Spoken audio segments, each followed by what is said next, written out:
Hello bro, स्वागत है new episode में। जहाँ मन्नत सीरियल में दिखाया गया है कि मन्नत वरुण के कहने पे अपने पापा से मिलने जेल पहुंच जाती है। उसे तो नहीं मन था, लेकिन फिर भी वो सोचती थी कि चलो एक बार मिल ही लेते हैं, कौन सच बोल रहा है। फिर वो अपने पापा से सुनती है ऐश्वर्या के बारे में, तो वो समझ जाती है। लेकिन फिर उसे लगता है कि कौन झूठ बोल रहा है, ये कैसे पता लगा सकते हैं, क्योंकि ऐश्वर्या मैम के साथ भी बहुत गलत हुआ है और ये आदमी उसके साथ गलत किया है। तो उसे अपने पापा पे भी विश्वास नहीं होता है, क्योंकि हो सकता है ये भी कुछ बात बना के बोल रहा हो।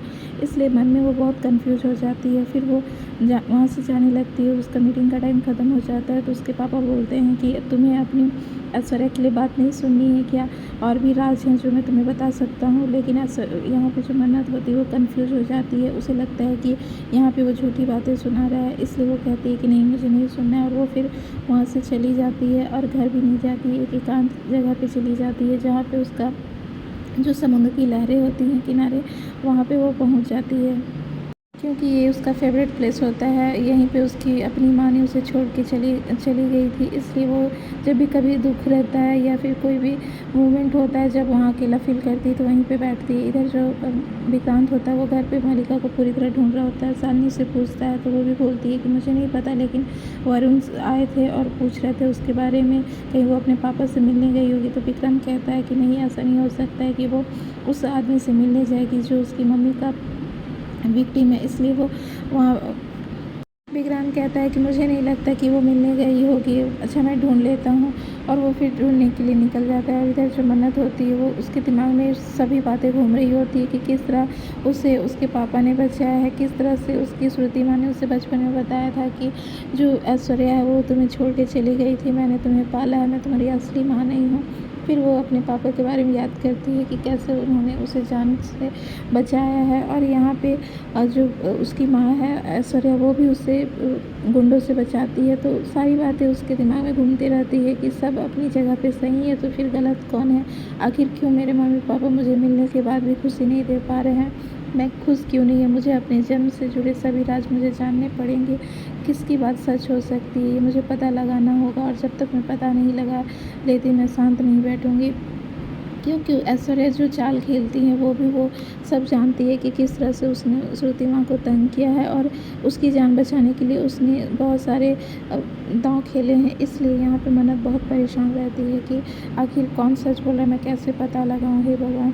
तभी वहाँ पे उसके सामने एक कागज़ से बना नाव उड़ के आता है। फिर उसे याद आ जाता है कि जब वो इसी तरह से अकेला फील कर रही थी तो उसे लहरों का सामना करने के लिए एक नाव मिला था, तो आज भी वो नाव मिला, इसलिए वो समझ जाती है कि अब उसे क्या करना है। और उधर दूर में उसे सुनाई देता है गणपति बप्पा मोरया, यानी गणेश चतुर्थी आ रही होती है, तो उसके लिए सभी मूर्ति ला रहे होते हैं। तो उससे और भी थोड़ा शक्ति मिल जाता है अपने इस राज को जानने के लिए, और वो श्योर हो जाती है कि अब मुझे पता लगाना ही पड़ेगा कि मेरे जन्म से जुड़े राज क्या हैं, और मैं ये पता लगा के रहूँगी। इसलिए वो दोबारा फिर जेल जाती है और अनिरुद्ध सपनेरा से बात करने लगती है। अपने पापा से कहती है कि मैं आपकी बातों पे क्यों विश्वास करूँ। तो वो बोलता है कि तुम्हें विश्वास करना पड़ेगा बेटा, क्योंकि मैं जानता हूँ तुम मुझे नहीं मानती हो, और ना ही मेरे बारे में तुम्हें सच कुछ पता है। तुम्हारी आँखों के ऊपर उछल सारी चीज़ें धुंधली हो चुकी है, इसलिए तुम मुझे पे विश्वास नहीं कर रही हो। लेकिन मैं जानता हूँ मैं तुम्हारा पापा हूँ, और एक बाप कभी भी अपनी बेटी को अकेले नहीं छोड़ सकता है, ना ही उसे दुख में देख सकता है। भले ही तो ज़िंदगी भर मैं समझ जाऊँगा कि तुम मुझे नहीं मानती हो, लेकिन मैं तुम्हारा ख्याल रखूँगा बेटा। और मुझे पता है कि ऐश्वर्या तुम्हारी जान के साथ खेल रही है, यहाँ तक कि वो विक्रांत को मारने वाली है। गगन तो उसका पति है, और तुम भी उसे अपने पापा की तरह मानती हो, लेकिन वो गगन को भी नहीं छोड़ेगी। ऐश्वर्या बहुत ही खतरनाक औरत है, और वो अपने रास्ते में जो भी आता है उसके सक्सेस में उसे हटाती जाती है, इसलिए मुझे डर है। इधर फिर दिखाया जाता है घर में कि सलूजा हाउस में गणपति बप्पा मोरया को लाया जाता है, और सभी बहुत खुशी से तैयारियां कर रहे होते हैं। तभी वहाँ पे अनाउंसमेंट हो जाता है कि मूर्ति आ चुकी है, उसकी स्वागत की जाए। तो यहाँ जो नीतू होती है वो मलिका से कहती है कि बेटा जाओ, तुम बहू हो ना, तुम आरती की थाल ले आओ, तुम ही करोगी। तो उधर जैसे ही वो मुड़ती है तो देखती है मन्नत खड़ी है, तो मलिका कहती है तुम कैसे आ गई। और फिर नीतू भी उसे डांटने लगती है कि ये काम सिर्फ घर की बहू का, और तुम इस घर की बहू नहीं हो।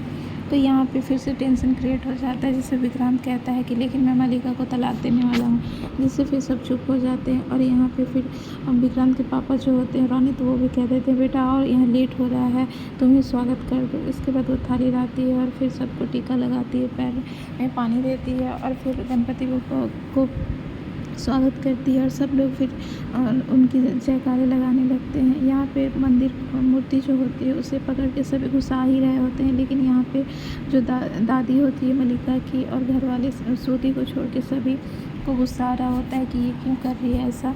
उसके बाद सबको अच्छा नहीं लगता। अब यहाँ पे मलिका बहुत परेशान हो जाती है, इसलिए वो सोचती है कि फिर से कुछ अशुभ काम करे, इसलिए वो अपने पैर को फैला देती है ताकि वो लोग आए और गिर जाए और फिर कुछ अनहोनी हो जाए। लेकिन ये चीज़ उसकी जो चाल होती है उसे ऐश्वर्या कामयाब नहीं होने देती है, वो उसे हटा लेती है रास्ते से और फिर कुमकुम का जो टिबिया होता है उसे गिरा देती है और फिर मलिका को डांटने लगती है कि ये तुमने क्या किया, तुम्हारे में कब समझदारी आएगा, तुम हमेशा कुछ ना कुछ गड़बड़ करते रहती हो, जाओ तुम अपने कमरे में।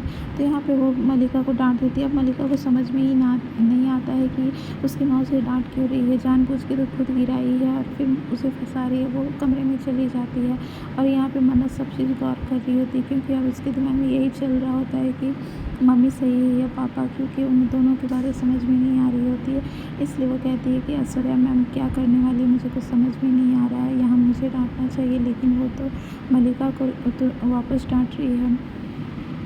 इधर फिर मलिका गुस्से से कमरे में आती है और उसे लगने लगता है कि ये मॉम को हो क्या गया है, जब देखो तब मुझे डांट रही है, वो किसकी तरफ है मुझे कुछ समझ में ही नहीं आ रहा है।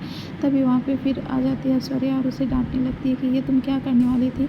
तो फिर मलिका कहती है कि आप क्या कर रहे हो, आपने मुझे कहा है कि आप मुझे इस घर में रखोगे, अब विक्रांत को मुझसे दूर नहीं करोगे, तो फिर ये सब क्या है। तो वो फिर बताती है कि बेटा मैं कह रही हूँ ना कि मैं तुम्हें कुछ भी नहीं होने दूँगी, फिर तुम क्यों अपनी नासमझी दिखा रही हो। मैंने कहा ना विक्रांत तुम्हें कभी भी तलाक नहीं देगा, मुझ पर भरोसा रखो।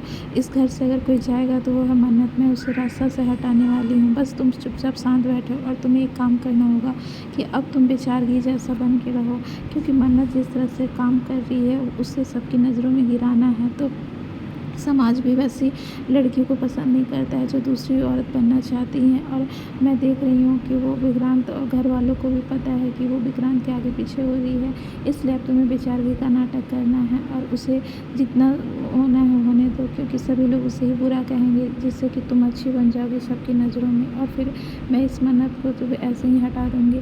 तो वो उसे भरोसा दिलाती है, लेकिन मन्नत को कुछ समझ में नहीं आता है। और इधर दिखाया जाता है कि जो मन्नत होती है वो पूजा की तैयारियों में लगी होती है, सजावट के लिए माला बना रही होती है। तभी वहाँ पे विक्रांत आ जाता है और कहता है कि तुमने कहा था ना कि जब तक तुम सही से सोच ना लो फिर मुझे जवाब दोगी, इसलिए मैं चाहता हूँ कि हम ये पूजा साथ में करें और कल तुम मेरे साथ रहोगी ना। तो यहाँ पे वो कहती है मुझे कोई फ़र्क नहीं पड़ता कि कौन क्या सोचता है, लेकिन मुझे अब ये जानना है कि मेरी माँ क्या सोचती है। तो फिर वो श्रुति की तरफ देखने लगता है, तो फिर वो बताती है मेरी अपनी माँ क्या सोचती है, क्योंकि मुझे ये पता लगाना ज़रूरी है कि उनके दिमाग में क्या चल रहा है। वो हम देखो तुम जो मलिका के हस्बैंड हो, अभी फिर तुम मुझसे शादी करना चाहते हो, तो बेटियाँ तो दोनों हैं उनकी, अब उन्हें क्या फ़र्क पड़ेगा, बस मुझे वो जानना।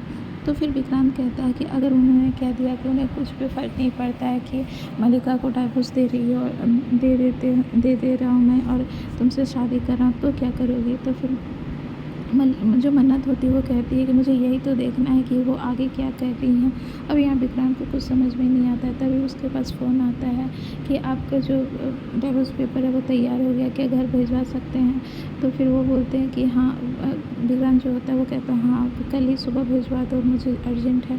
तो वो लोग कहते हैं फिर भी एक बार सोच लीजिए। उसके बाद फिर भगवान के पास विक्रांत खुशी से प्रणाम करता है कि मेरा कल का दिन बहुत अच्छा हो, क्योंकि मेरे लिए बहुत अच्छा खुशखबरी हो गई है। और इधर मन्नत भी भगवान से प्रार्थना करती है कि मुझे शक्ति दो भगवान, आपके आने से मुझे अब सच का पता चलेगा कि मेरे जन्म का सच क्या है, कौन सही बोल रहा है कौन गलत। इस तरह से दोनों भगवान से प्रार्थना करते हैं। और आने वाले एपिसोड में यही दिखाया जा रहा है कि गणेश चतुर्थी की पूजा के दिन फिर मन्नत को सच्चाई पता चल जाएगा, क्योंकि जो ऐश्वर्या है वो अनिरुद्ध पे हमला करेगी। तो जुड़े रहिए हमारे पेज पर। Thank you.